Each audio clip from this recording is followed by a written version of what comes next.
So we saw how a chemical equation can be balanced, what is the importance of writing the states, what is arrow meaning. We have seen the various components of chemical equation. But did you think why this chemical reaction takes place or how this chemical reaction takes place? What is involved in chemical reaction? You all must have played a mechano game, right? There are some pieces given in that box or the game. We have to arrange it, make a nice house or boat or any fish, animal. Then I want to make something new. I remove it and again I make a new one. Chemical reactions involve any two reactants. They are broken down. That means the bonds which are holding them, those bonds are broken down and a new bond is formed with those elements, combination of elements. When the combination of elements takes place, the chemical reaction happens. So there are different types of chemical reactions happening. What are those types of chemical reactions?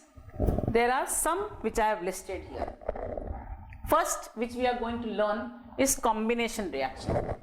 As the name suggests, combination means to combine. Now in this reaction, speciality is two reactants are there, product is generally one only. So when two things are reacting, it is forming one product. And this is an example of combination reaction. This combination reaction can be of two types again. They can be endothermic or they can be exothermic. We are going to deal with each and every with the examples. But what do you mean by endothermic?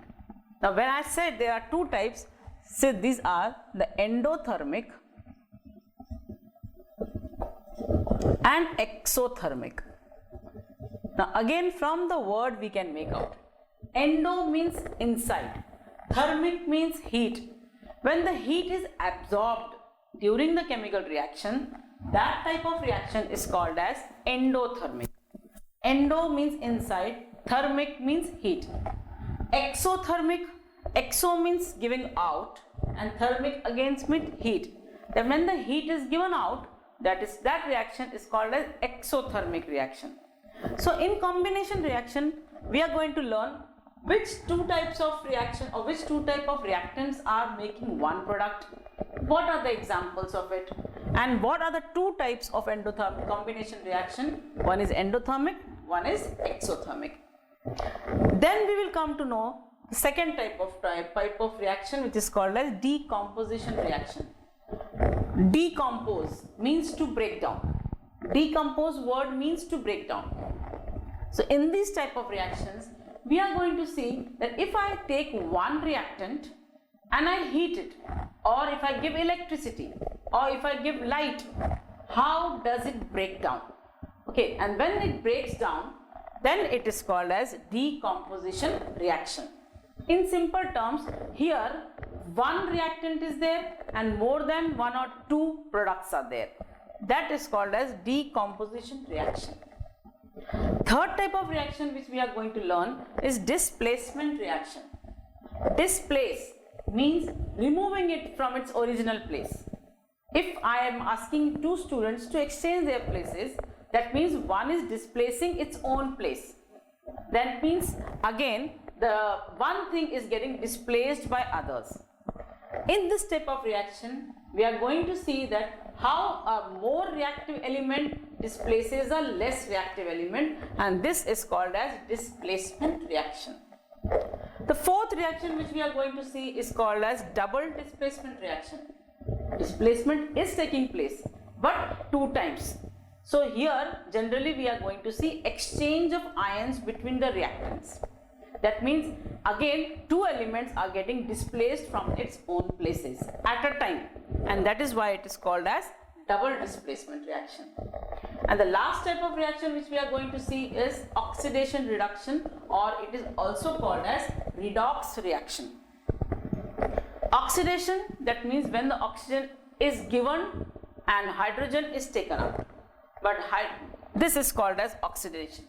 Reduction, when oxygen is removed and hydrogen is added, that is called as reduction reaction. So all these reactions we are going to see with examples. Let's start with the first reaction, which is called as combination reaction. Now all of you have seen the rainbow, right? Rainbow has 7 colors.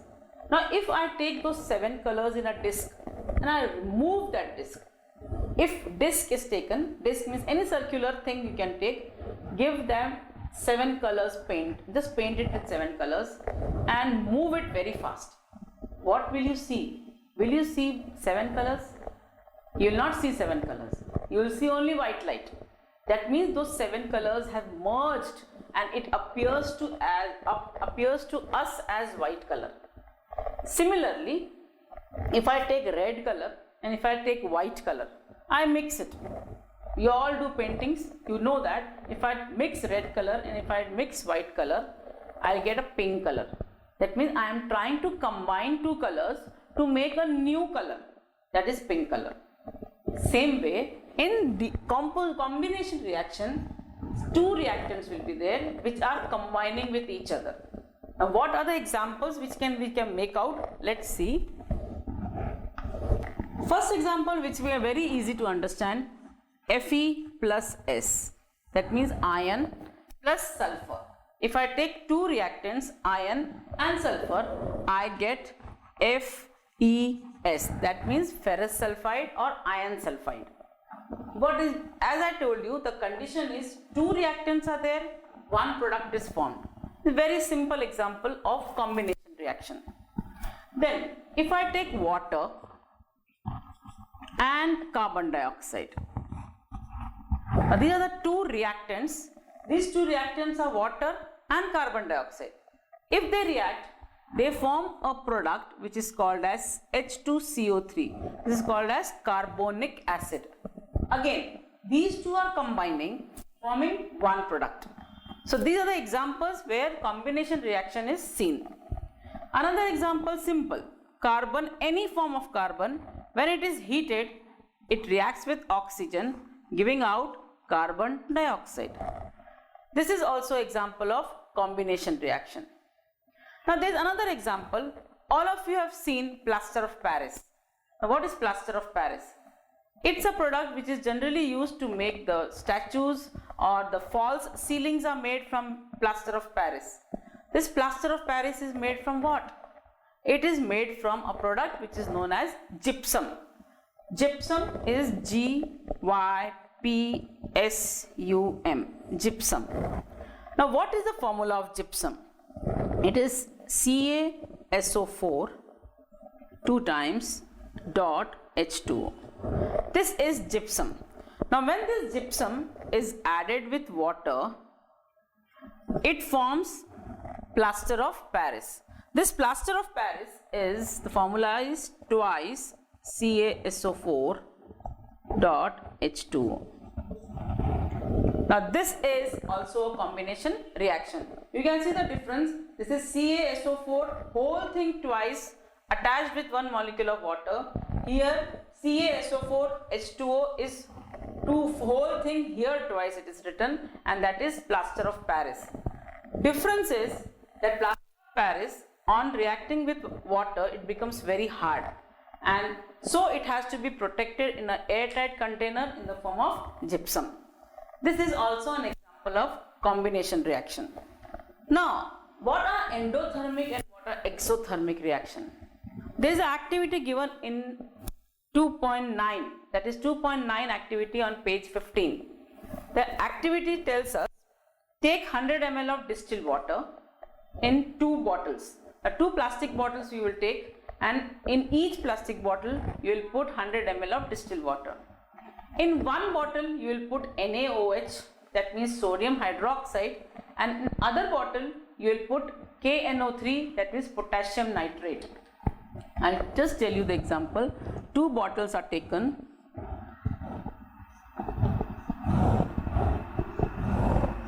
Both have 100 ml distilled water.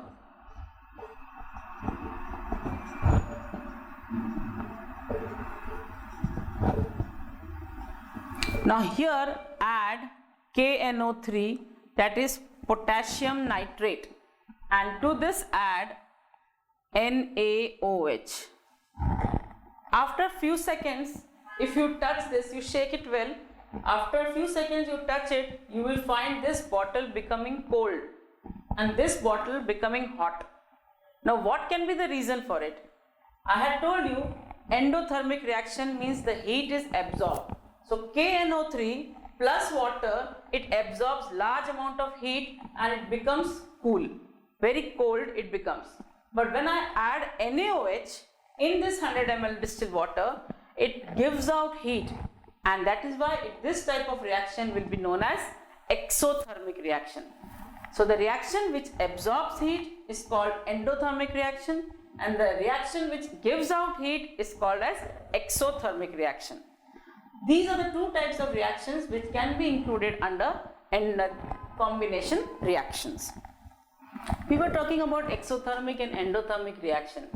Now one thing I will ask you, our body temperature is maintained at around 98.4 degrees Fahrenheit. Now how it is maintained? There should be some process where the heat is evolved. Actually what happens when we eat food, that food is getting digested. When the food gets digested, the heat is evolved, and that heat is maintaining our body temperature. So if I ask you that whether the breaking down of glucose, that means the breaking down of glucose in the process of digestion, whether it is an endothermic reaction or an exothermic reaction, your answer should be it is an exothermic reaction because it gives out heat. That is why our body temperature is maintained. This was about the combination reaction. Let's go to the second type of reaction, which is called as decomposition reaction. Decomposition, that means again decompose, breaking down. Simple thing, if I say I am giving you sugar crystals, there is an activity 2.10 in your book which says that the sugar crystals were taken and it was heated over the flame. Have you ever done that? If you take sugar, heat it over the flame, what will you get? What will you observe? If you take sugar, it will absorb the heat, it will turn into liquid, and then it will start turning black color, and in the end you will get only the black powder. That means what has happened, this sugar has taken up the heat and converted itself into carbon and hydrogen. That means hydrogen again has oxidized into water. So I'll show you, for example, C12H22O11. This is the formula of sugar. If I heat it, now I am using the symbol triangle. What is the triangle symbol mean? The triangle symbol means that I am heating it. I am providing heat. So what will happen? It forms carbon plus water. That means the hydrogen is here is getting oxidized and carbon is remaining as that black powder. One reactant, two products. So it is called as decomposition reaction. Another decomposition reaction, calcium carbonate. Again I am heating it. That means again I am using the symbol of triangle. What will happen? It will form two products, calcium oxide and calcium carbon dioxide. One reactant, two products. This is called as decomposition reaction. Another example, if I take FeSO4, that means it is ferrous sulfate. Ferrous sulfate, if I heat it over the flame, if I take in a test tube, it's a green colored powder. If I take it in a test tube and I heat it, it will form Fe2O3 plus SO2 plus SO3. This is again example of decomposition reaction. One reactant is using the heat to form two or more products. This is called as decomposition reaction. So these are the examples of decomposition reaction. All these examples I have shown you that heat is provided. Can I have a decomposition reaction with the help of light? Yes, we generally use it in photography. Black and white photography also uses this type of reaction where this decomposition is taking place because of light. Artificial light is provided and there silver chloride or silver bromide is used. So I'll just tell you example, AgBr, that is silver bromide, here in the presence of light now. Here I have shown the symbol triangle, that is heat. Now here I have shown, I have written light over above the arrow, that shows I am making this experiment do in the presence of light or sunlight. It can be any light, sunlight or artificial light. When this reaction was discovered, it was done in the sunlight. But nowadays photography, when we develop it, we provide artificial light. So what happens? It converts into Ag and Br. So I have balanced it also, because bromine formula is Br2 and Ag formula is Ag. So there is no Ag1 or Ag2, it's Ag. So AgBr given in the presence of light forms Ag and Br2. Another example is AgCl. Same. Again light is provided and it forms Ag plus chlorine. I will just balance it in this way. So this is happening in presence of light. So can I give another name for decomposition reaction? I can say these are thermal decomposition reaction. These are photo decomposition reaction. That means thermal decomposition reaction which happens in the presence of heat. Thermal means heat. When I say it photolytic or photo, I am saying that this decomposition reaction takes place in the presence of light. So these are called as thermal decomposition reaction and these two are called as photolytic decomposition reaction. So these two are called as thermal decomposition reaction and these two are called as photolytic decomposition reaction.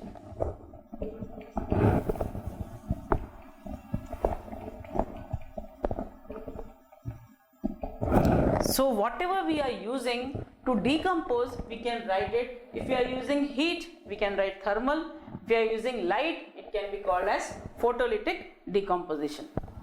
Another way of decomposing it by using an acid. Now how we will use an acid to decompose, we'll see. CaS, that means calcium sulfide, reacts with HCl. Now this HCl is making it is trying to break this, and this decomposition is taking place in the presence of acid. It forms calcium chloride and H2S. So this decomposition is taking place in the presence of an acid. Is it possible? Now there is a question in your book on page 16. Let's answer that. Will it be possible for us to decompose water by heat or light? I give you a bowl of water and I provide heat.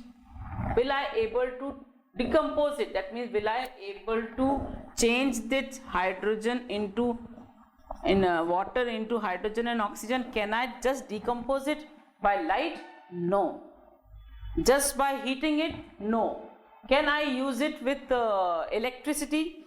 Electricity, yes, we can use it, but electricity with the 6-volt battery will not do. It has to have a very high electric power to convert this water into hydrogen and oxygen. Now there are some questions which are to be answered. First question on page 16. Paste of substance A is used to decorate the ceiling of your home. Now ceiling of our homes, that means the above part is decorated with something. What is that something? They have asked as A. Name the substance A. The substance A is POP. POP means plaster of Paris. And write its formula. What is the formula of POP? POP. That means 2CaSO4.H2. This is the formula of POP, plaster of Paris. Write the reaction of A with water and name the product B. Now let's see if I react it with water. This is A which is given to us, which is POP. If I react it, what will happen? It will form 2CaSO4 H2O plus heat is formed. Now when I take this POP and mix it with water, large amount of heat is released, and this is exothermic reaction. Where is this B used? Now this B, that means again the gypsum is formed. Gypsum is used in the manufacturing of cement. Now this is A and this is B. This is used in the manufacturing of cement. Now we come to the third type of reaction which we are going to study is displacement reaction. As I said, displacement, moving from its own original place. Then what type of reaction is this? Here, this reaction is possible if one of the element is more reactive than the other element in the solution form. For example, let's see, if I say I am taking an iron nail. Now what is iron nail? It's made up of iron. So nail or the any iron piece, if I am taking and I am putting it in a copper sulfate solution. Now this copper sulfate solution is blue in color. Copper sulfate has a very beautiful blue color. When I make it a solution, I am making it a aqueous solution, right? And this is solid. Because if I say that I take a piece of iron or an iron nail and I dip in copper sulfate, what will happen? Now according to the reactivity series of metals, iron is more reactive than copper. Now copper sulfate we have taken, any compound we have taken from a metal. So this metal and this metal we have to compare. Now when I compare, I will see that iron is more reactive than copper. So what will happen? This iron is going to take the place of copper and this copper is going to get displaced. So what is the reaction forming? It is forming FeSO4 plus Cu. Now what is, see the formula, CuSO4 was there, copper is removed and in place of that iron has come. This was the blue color solution, this becomes the green colored solution and this is the reddish deposit, reddish brown color of copper.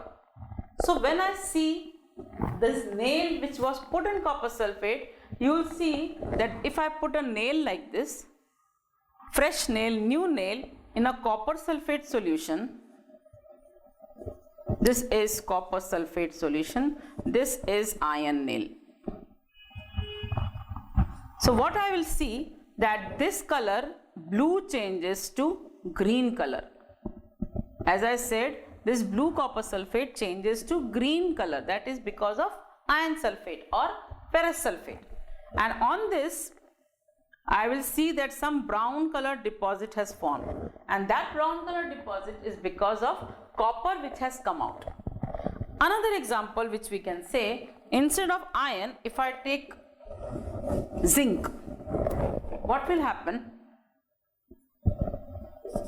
Zn plus copper sulfate. Now in between, if I compare zinc and copper, which is more reactive? Obviously zinc is more reactive. If zinc is more reactive than copper, it will take the place of copper and copper will be thrown out. So what will be formed? ZnSO4 plus Cu. This is called as displacement reaction. If I give you a different situation, that means if I tell according to this reaction, if I say copper is dipped in iron sulfate, will there be any reaction taking place? So your answer should be copper and iron. When we compare, copper is less reactive. So it is not possible for copper to take the place of iron. You have to see in displacement reaction the one metal which is written and the other compound. We have to see whether one metal is more reactive or less reactive. So in this case, there will be no reaction. Why there will be no reaction? Because copper is less reactive than iron and therefore there no displacement takes place if one is less reactive than the other. If it is more reactive, then it takes the place of iron. This is about the displacement reaction. We come to the fourth one, reaction, that is called as double displacement reaction. Simple. Double displacement means at a time two displacements are taking place. Let me give you some examples. Barium chloride reacts with sodium sulfate. I have taken two compounds, barium chloride and sodium sulfate. Let's see what happens. Now in double displacement reaction, exchange of ions takes place. Ba, that is barium, goes in the place of sodium, and sodium, that is Na, goes in the place of Ba, that is barium. So if I just exchange their places, what will I get? I get barium sulfate. That means I have taken this barium in place of sodium. So barium sulfate, and second I get NaCl. This is called as double displacement reaction because here ion exchange or exchange of ion is taking place. Exchange of ions is taking place.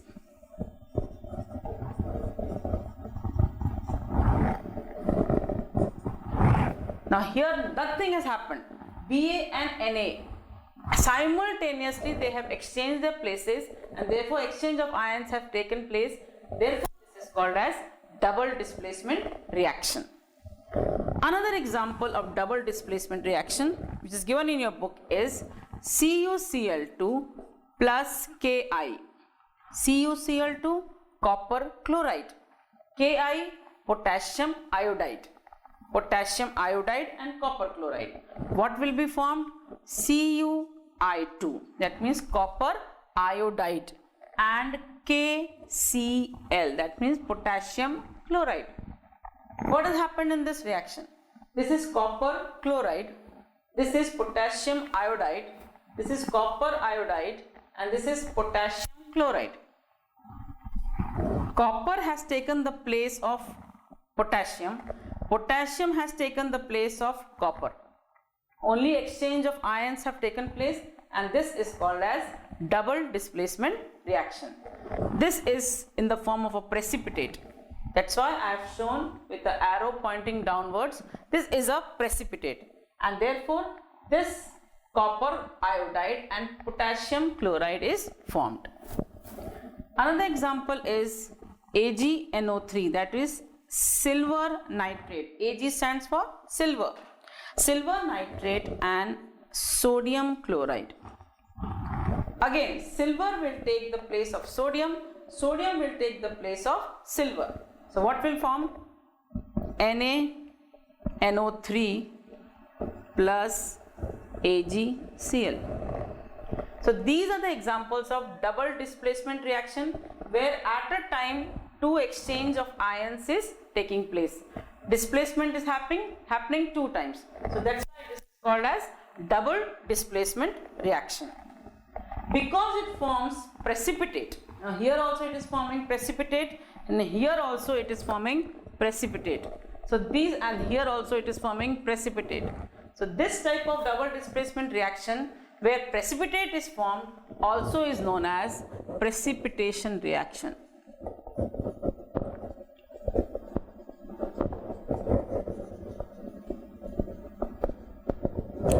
So in the exam, if you are asked for a 2-mark question, give any example of precipitation reaction. Actually, you have to explain what is double displacement reaction, because this double displacement reaction is also called as precipitation reaction, as one of the products formed is a precipitate. Precipitate is formed in the solid state which does not dissolve in water or any other solution, and that is why it is forming precipitate, and therefore it is called as precipitation reaction. So this was about double displacement reaction. Hello students, we were discussing the types of chemical reactions in the last session. We discussed 4 types of chemical reactions: combination reaction, decomposition reaction, displacement reaction, and double displacement reaction. Now these 4 types of chemical reactions take place in different speeds. Different rate of reaction is there. But does the speed or the rate of reaction depend on something? Yes, it depends on some various factors. Now, every reaction takes place at its own pace or at its own rate. But there are some factors which actually affect them. Now, these are the factors which I have written down. The particle size of the reactants. It's simple understanding. If the particle size is big, it will take more time to react. If the particle size is small, it will take less time to react. For example, if I am taking a metal, that is zinc or aluminium, and I am reacting with acid.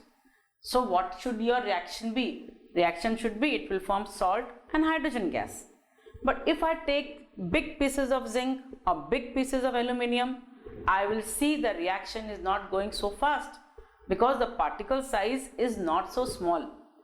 But instead, if I take the zinc particles of zinc granules, I'll see the reaction is taking place much faster. So here the particle size matters a lot. Second, concentration of reactants. When we take a solution form of reactants, what happens? Whether that reactant is a dilute reactant or a concentrated reactant. If it is very dilute solution, the reaction takes place in a very slow speed. Now, why does this happen? Because when I say dilute reaction, that means if I am talking about one acid and I say it is a dilute acid, that means the acid quantity is less, water quantity is more.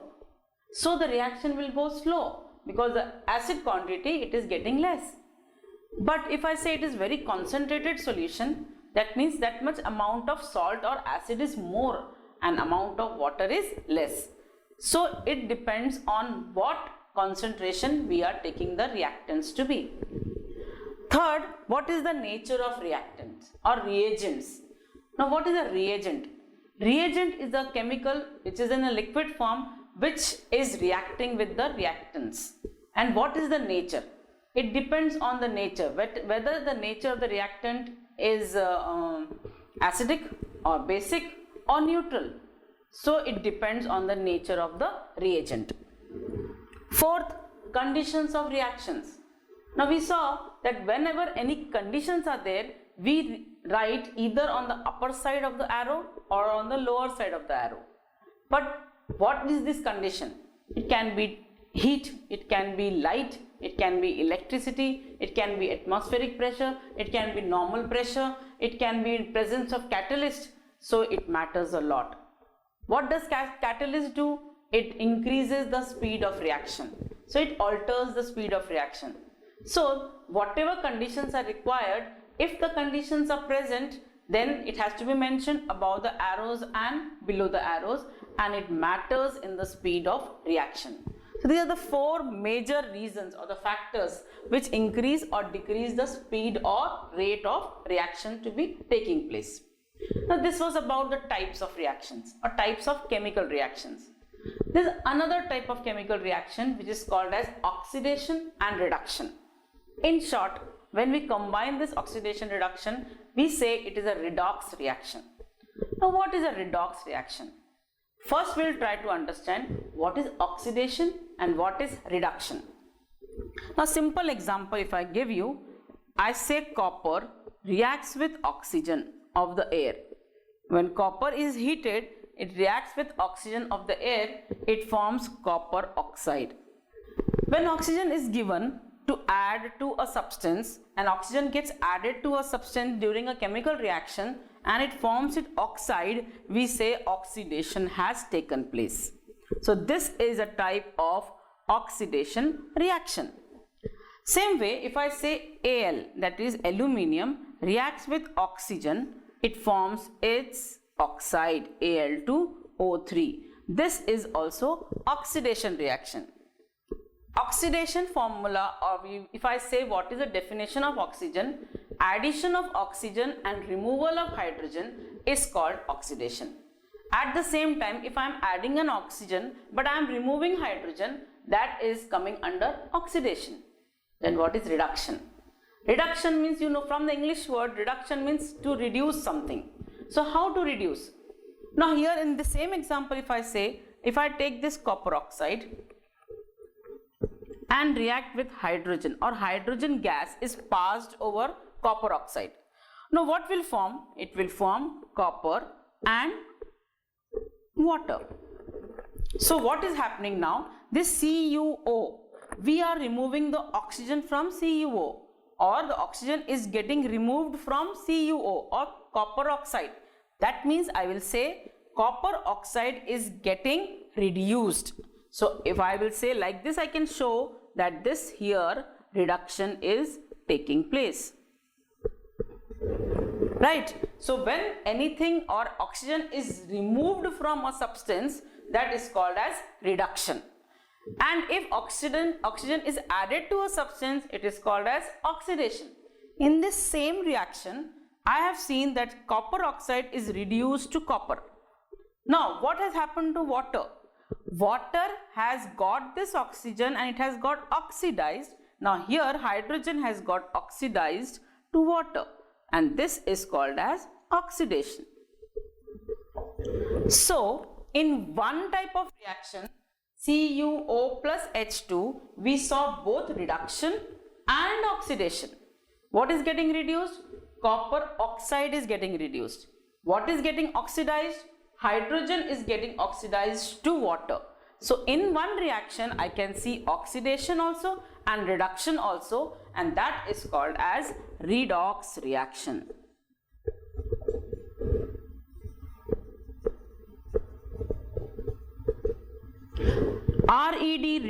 RED stands for reduction and OX stands for oxidation. So redox reaction means where we are going to see both oxidation and reduction happening simultaneously. That means at the same time, here copper oxide is getting reduced to copper and hydrogen is getting oxidized to water. And this is the perfect or best example where I want to show redox reaction. Now if I ask you a question, CuO plus H2. Now here CuO or copper oxide is getting reduced. I showed it. But what agent or which is the substance which is acting as a reducing agent? So what will your answer be? You have to really think. Now this substance is getting reduced. But what is making it reduced? Which substance is making it reduced? The substance which is actually making it reduce is called as reducing agent. So in this case, hydrogen acts as a reducing agent. Okay, now why it is acting as a reducing agent? Because hydrogen is playing a very important role. What playing a very important role? It is removing this oxygen. So the substance which is removing the oxygen is called as reducing agent. So agent which helps in something, those people are called agents. So here reducing agent is hydrogen. Same way, if I ask you what is the oxidizing agent? So oxidizing agent is a substance which is providing oxygen, which is giving oxygen. So out of this, which is a substance which is giving oxygen to hydrogen?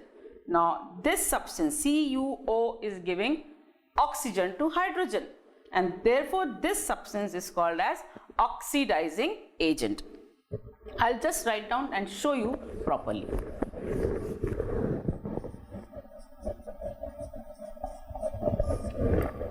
CuO plus H2 gives Cu plus H2O. Now here CuO is called as oxidizing agent.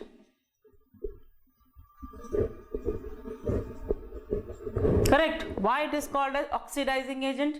Because it is supplying oxygen to hydrogen. Hydrogen is called as reducing agent. Now why it is called as reducing agent? Because hydrogen is helping in reduction of copper oxide. Okay. Now which is getting reduced? Copper oxide is getting reduced.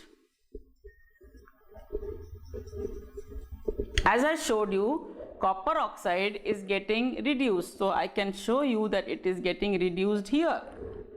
Now hydrogen is getting oxidized. So this way we know which is getting oxidized and which is getting reduced. So here I will say that this is getting oxidized. So 4 things you have to remember. The substance which is getting reduced, the substance which is getting oxidized, which is the reducing agent and which is the oxidizing agent. And the best part is all these 4 answers are on your left side of your reaction. No answer you will get on the right side. All 4 answers you are getting on the left side of the reaction, because here only we know which is getting reduced and which is getting oxidized. Very easy to understand. When the oxygen is getting removed, that whole substance is called as getting reduced. Where when this oxygen is getting attached to some other thing, we say that hydrogen is getting oxidized. Now if it is getting oxidized, there should be some substance which is providing oxygen. So that substance is called as oxidizing agent. So here CuO acts as a oxidizing agent. And the substance which is helping in removal of oxygen, that is called as reducing agent. So hydrogen is called as reducing agent here. This is the example where both reduction and oxidation can be seen in one chemical equation. Now let us see another equation, and you have to answer now which is getting oxidized and which is getting reduced. Barium sulfate BaSO4 plus carbon. Simple. Barium sulfate plus carbon, it gives barium sulfide plus carbon monoxide. Now first let us balance it, and this is the balanced part. Now here one is BaSO4, that is barium sulfate, one is carbon. Now in which of these two solutions, or in which of these two reactants oxygen is present? So you have to see where oxygen is present. You will see that BaSO4 contains oxygen. That means here the oxygen can be provided to a substance for oxidation. Okay, so this substance BaSO4 is getting reduced or oxidized. Obviously, if it is having oxygen, how it will get oxidized? It will get reduced because the oxygen has to be removed. So can I say like this? Then here reduction is taking place. BaSO4 is changing to Bas. Barium sulfate is changing to barium sulfide. So here oxygen is, you can see here no oxygen is there. So barium sulfate is getting reduced to barium sulfide. Now what about this carbon?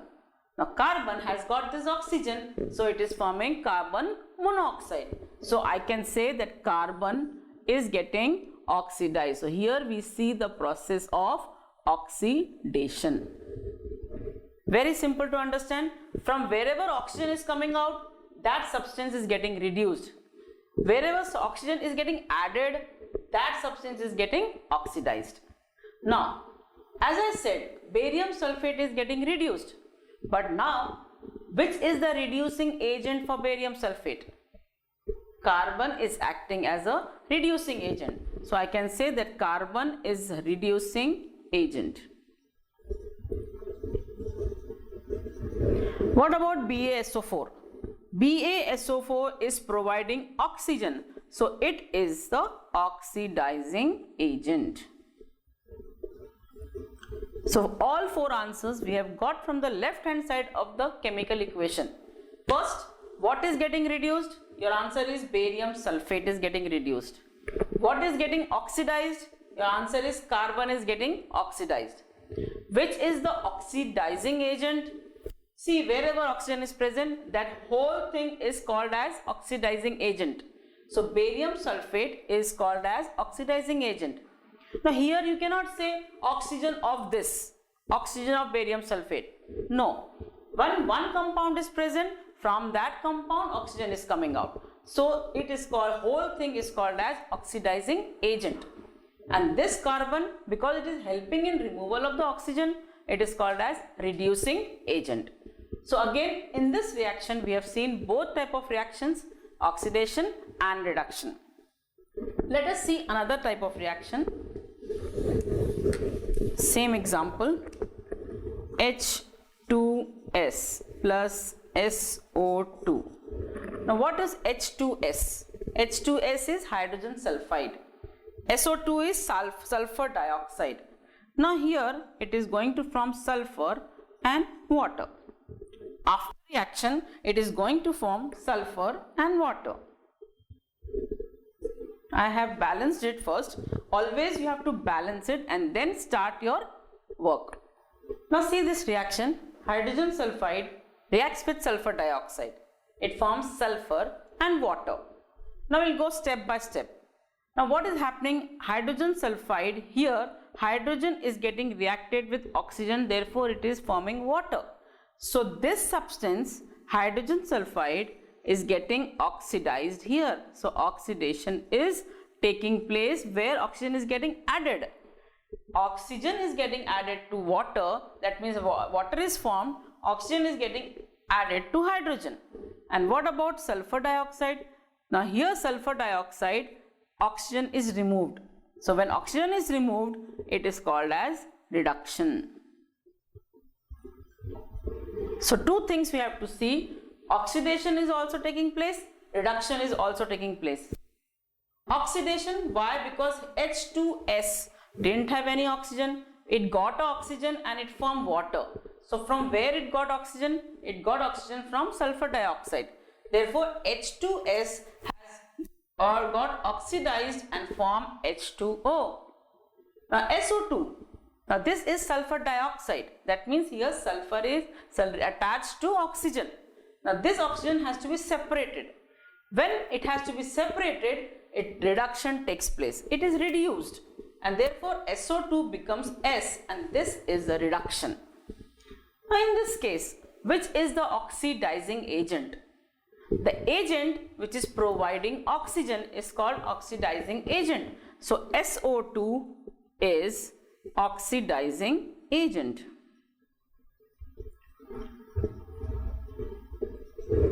Which is the reducing agent. Now H2S is helping in removal of oxygen, so it is reducing agent.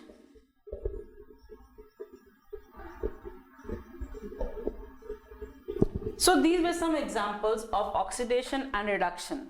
So how will you define a redox reaction? You will define in this way: when oxidation and reduction takes place simultaneously in a given chemical reaction. A chemical reaction is given to you when oxidation and reduction takes place simultaneously, that means at the same time in a given chemical reaction, that is called as redox reaction. Now we come to learn where we see the oxidation in our daily life. Have you ever observed the oxidation taking place around you? You will say no. Where do we see oxidation? Actually oxidation is taking place.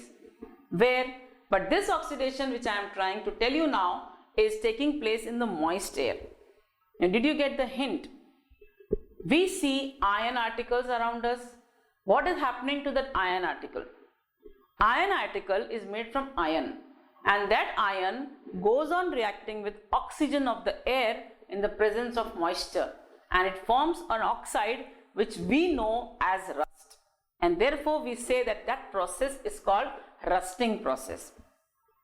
When I say, have you observed silver now? Now silver particles, especially in the people living in humid area or the coastal areas, they will see that silver turns blackish in color. Now what is happening here? The silver is reacting with sulfur of the air, and that is converting into iron sulfide, and that is black in color, and therefore such type of corrosion we see around us. Another example which we see is copper vessels. Copper vessels, if you observe, if you do not wash it, do not clean it, it gets a green layer on it. Now what is that green layer? Here the slow oxidation has taken place. Copper has reacted with carbon dioxide present in the air in the presence of moisture, and it has formed a greenish color, and that greenish color is nothing but hydrated copper carbonate. So these are the examples which we see around us, and this type of destruction of metals, or when the metals get spoiled, that is called as corrosion, or we call the metals get corroded. Now this corrosion, I just gave you 3 examples. One first example was for iron, second example was for silver, third example was for copper. I'll show you the reactions involved.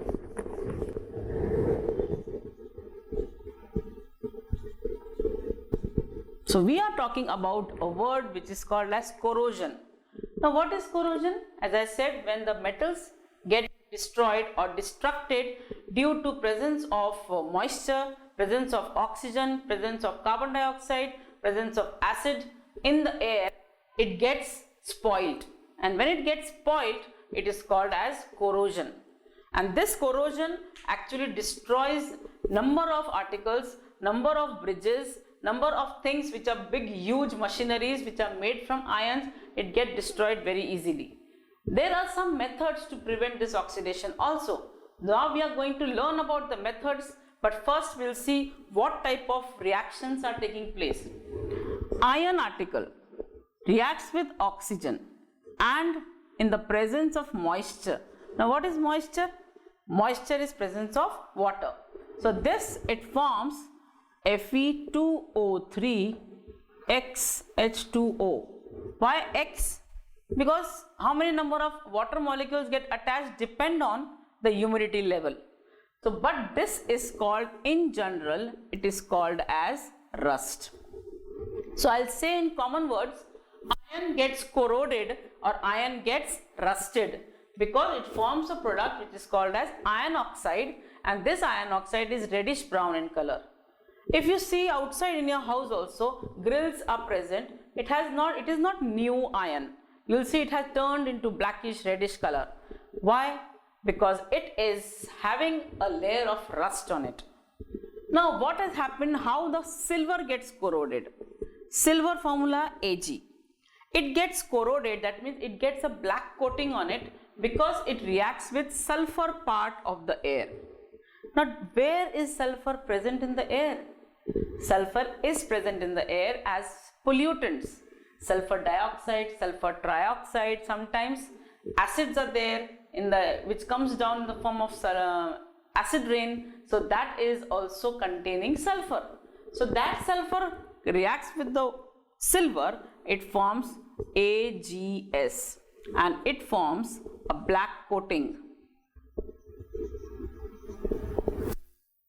And this is how the silver gets corroded. And what about copper then? Copper, all the copper vessels at home, you will be seeing it gets a green color coating on it. That green color coating is due to because the copper reacts with carbon dioxide and water present in the air. It reacts with carbon dioxide and water present in the air. It forms CuCO3 plus CuOH twice.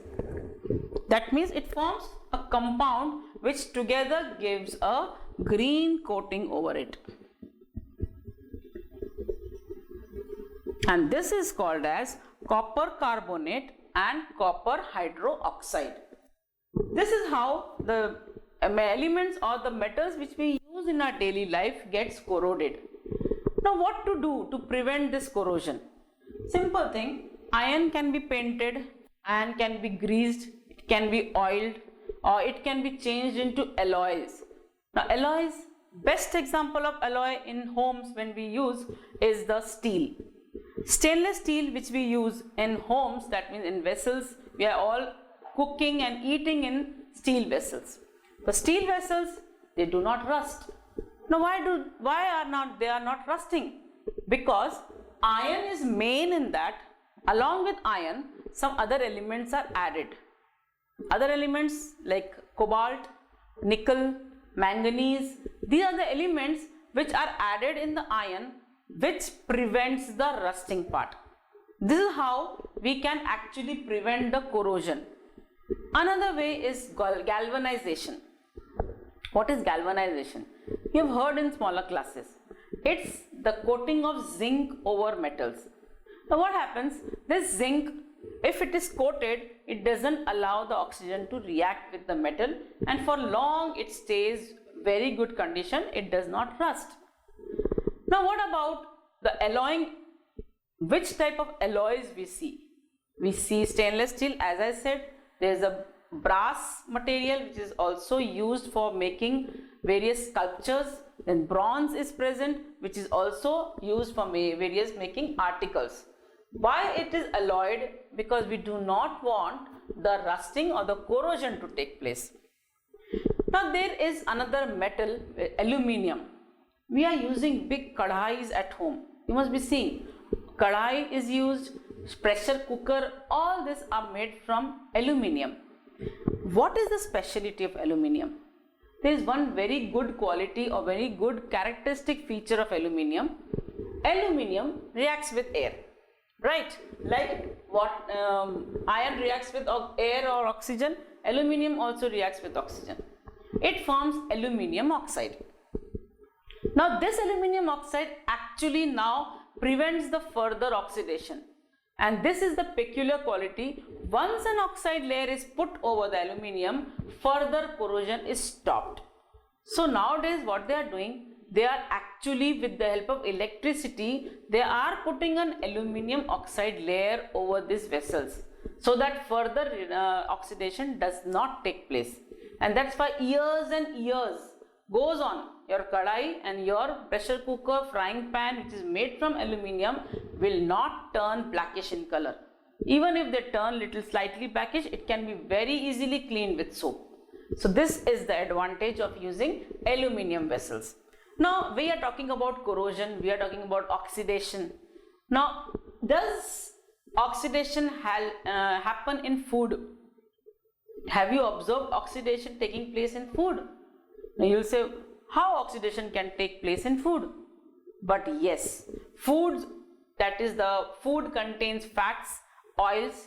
This fat and oil are very easily oxidized. For example, I'll tell you, you make some vegetable. You keep it outside, you do not keep it in the fridge.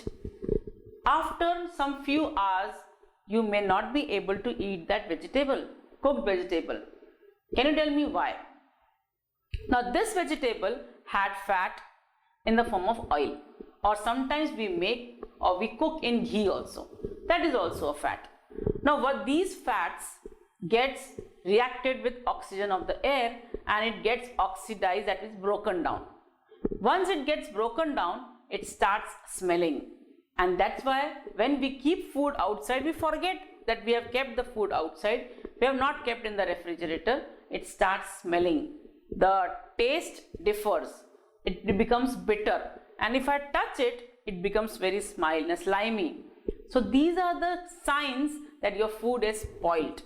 So this is the oxidation of fats, oxidation of food which is taken place. Now oxidation of food is happening, and we have to take sometimes the antioxidants. There are a number of tinned food which is available in the market. You must have seen the tinned food, the food which is stored in tin and then it is sealed and then given into the market for selling.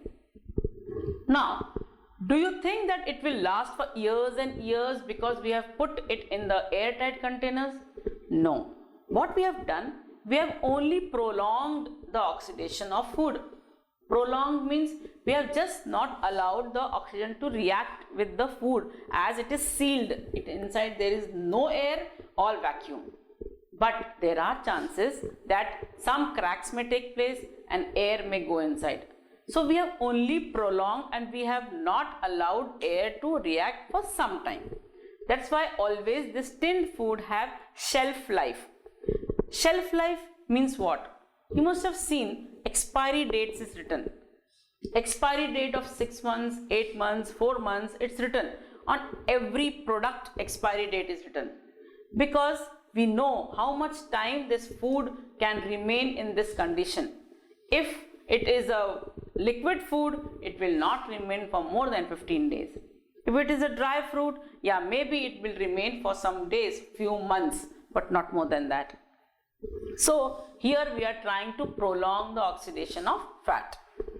Now there is some set of questions on page number 19 related to this.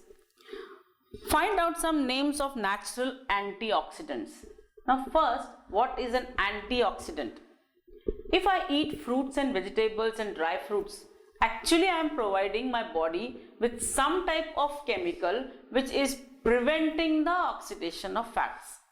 The substance which prevents the oxidation of fat is called as antioxidant. And there are apples, strawberries, bananas, walnut, then almonds. These are the natural fruits, dry fruits, which have lot of antioxidants in it. That's why it is said always eat 2 badam or 2 almonds daily. It is said that you should put it in water, soak it for some time and then eat it. Even the walnuts. And one more saying, famous saying is, an apple a day keeps a doctor away. That means that apple is containing some type of substance which is very good for our body. Actually, it is containing antioxidants. Now, another question is there. Kurkure, chips, fryams, etc. are stored in airtight containers. Is that enough to prevent oxidation? It's not enough. You know what? We are keeping it in some airtight containers, but we are only trying for some time so that the air does not react with it. But eventually when you open, the air is going to react with it. So we are only prolonging the oxidation of fats. Another question, what more steps are taken to prevent oxidation of edible articles? You must have seen that you are eating chips. Now these chips are put it in a packet we can see that a lot of air is flushed inside. Actually it doesn't contain air. The chips, when we open, it is very crisp. But if I keep these chips out, it will become soft. So how does it remain very fresh inside that packet till you open the packet? Actually in that packet, the nitrogen gas is filled up. This nitrogen does not react with food, and this nitrogen does not allow the oxygen also to react. And that is why as long as that packet is containing nitrogen, it will remain fresh, it will remain crisp. But as soon as you open the packet, what will happen? The nitrogen will come out and it will start becoming soft. And if I keep those chips out, it may get spoiled. So this is how there are some various methods where we can actually prolong the oxidation of fat. Now we come to the last part of the lesson, that is called as neutralization.